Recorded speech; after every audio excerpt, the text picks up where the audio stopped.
Because our veterans showed us the way, because warriors had the courage to pursue peace, our peoples are now closer than ever before. Our trade has surged, our students and scholars learn together. We welcome more Vietnamese students to America than from any other country in Southeast Asia. And every year you welcome more and more American tourists, including young Americans with their backpacks, to Hanoi's 36 streets and the shops of Hoi An and the imperial city of Hue. As Vietnamese and Americans, we can all relate to those words written by Van Cao. From now, we know each other's homeland. From now, we learn to feel for each other. As president, I've built on this progress. With our new comprehensive partnership, our governments are working more closely together than ever before. And with this visit, we've put our relationship on a firmer footing for decades to come. In a sense, the long story between our two nations that began with Thomas Jefferson more than 2 centuries ago has now come full circle. It's taken many years and required great effort. But now we can say something that was once unimaginable. Today, Vietnam and the United States are partners. And I believe our experience holds lessons for the world. At a time when many conflicts seem intractable, seem as if they will never end, we have shown that hearts can change and that a different future is possible when we refuse to be prisoners of the past. We've shown how peace can be better than war. We've shown that progress in human dignity is best advanced by cooperation and not conflict. That's what Vietnam and America can show the world. Now, America's new partnership with Vietnam is rooted in some basic truths. Vietnam is an independent, sovereign nation, and no other nation can impose its will on you or decide your destiny.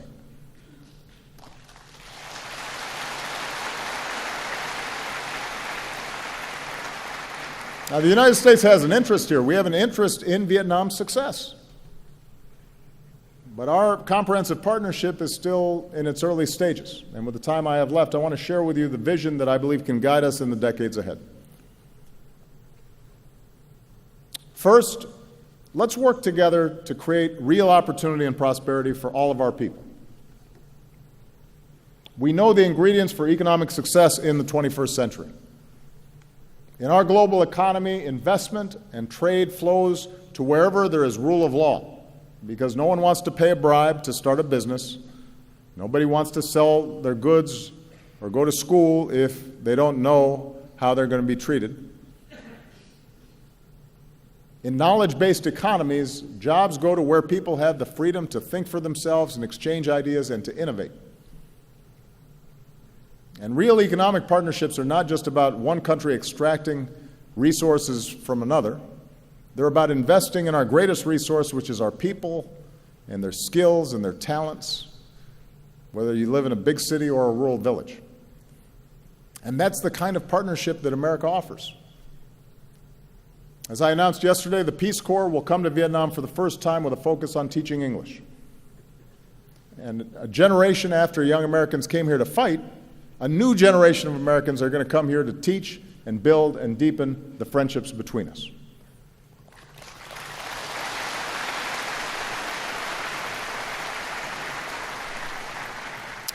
Some of America's leading technology companies and academic institutions are joining Vietnamese universities to strengthen training in science, technology, engineering, mathematics, and medicine. Because even as we keep welcoming more Vietnamese students to America, we also believe that young people deserve a world-class education right here in Vietnam. It's one of the reasons why we're very excited that this fall the new Fulbright University Vietnam will open in Ho Chi Minh City, this nation's first independent nonprofit university, where there will be full academic freedom and scholarships for those in need.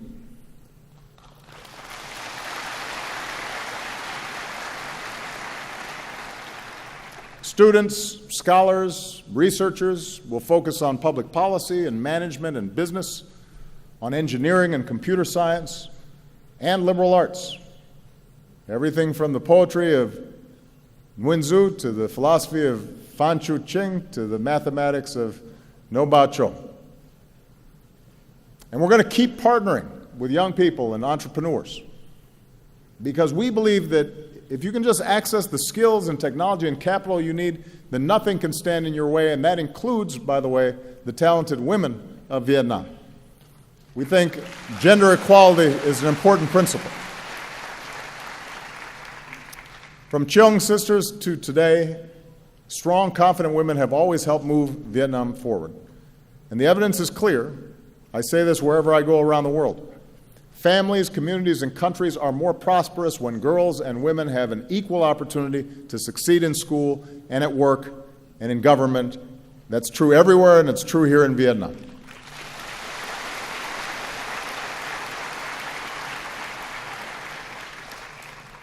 We'll keep working to unleash the full potential of your economy with the Trans-Pacific Partnership.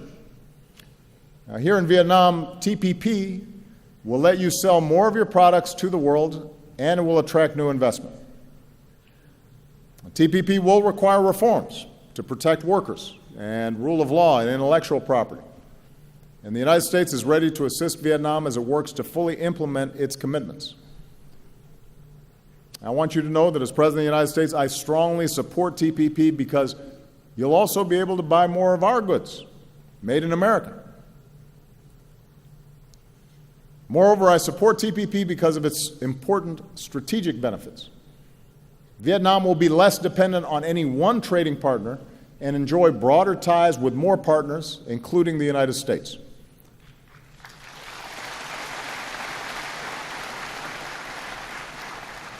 And TPP will reinforce regional cooperation. It will help address economic inequality and will advance human rights with higher wages and safer working conditions. For the first time here in Vietnam, the right to form independent labor unions and prohibitions against forced labor and child labor. And it has the strongest environmental protections and the strongest anti-corruption standards of any trade agreement in history. That's the future TPP offers for all of us, because all of us, the United States, Vietnam, and the other signatories, will have to abide by these rules that we have shaped together. That's the future that is available to all of us. So we now have to get it done for the sake of our economic prosperity and our national security. This brings me to the second area where we can work together, and that is ensuring our mutual security. With this visit, we've agreed to elevate our security cooperation and build more trust between our men and women in uniform. We'll continue to offer training and equipment to your Coast Guard to enhance Vietnam's maritime capabilities. We will partner to deliver humanitarian aid in times of disaster. With the announcement I made yesterday to fully lift the ban on defense sales, Vietnam will have greater access to the military equipment you need to ensure your security. And the United States is demonstrating our commitment to fully normalize our relationship with Vietnam.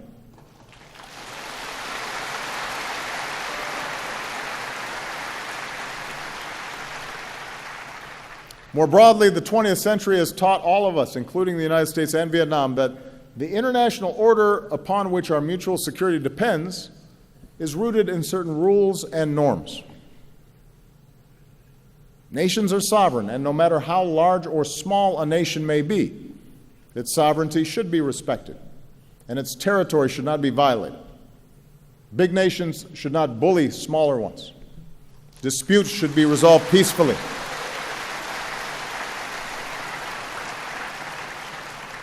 And regional institutions like ASEAN and the East Asia Summit should continue to be strengthened.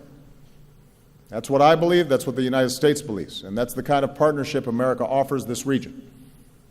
I look forward to advancing this spirit of respect and reconciliation later this year when I become the first U.S. president to visit Laos. In the South China Sea, the United States is not a claimant in current disputes.